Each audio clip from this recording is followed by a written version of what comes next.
Lima, Peru. The president of Peru is safe, for now. President Pedro Pablo Kuczynski avoided being removed from office on Thursday after a congressional motion to impeach him narrowly failed.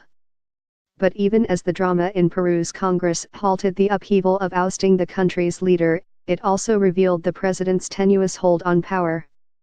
And it showed the strength of far-right politics in Peru, a country that returned to democracy only 17 years ago. Mr. Kuczynski pleaded his case before lawmakers who had introduced a motion to remove him from office this week. With a Congress dominated by the opposition Popular Force, a right-wing party whose leader ran against Mr. Kuczynski in the last election, many had expected the vote to result in his removal.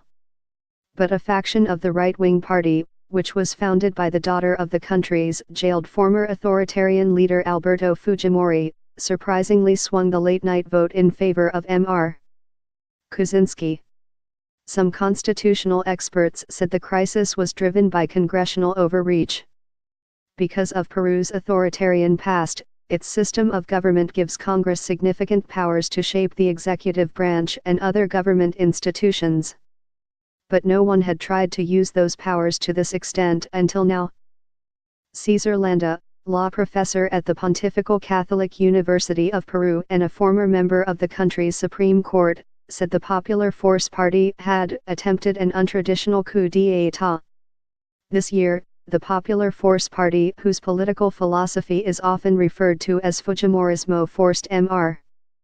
Kuczynski to fire his entire cabinet by refusing to endorse his nominees.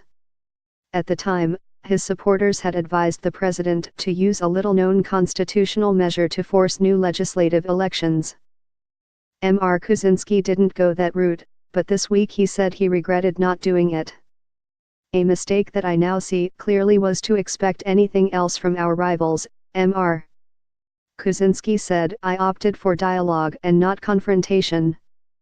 Then, other opponents, this time from the left, said he lied during a congressional inquiry by stating he had no professional ties to Brazilian construction giant Odebrecht, a company at the center of a complex graft scandal.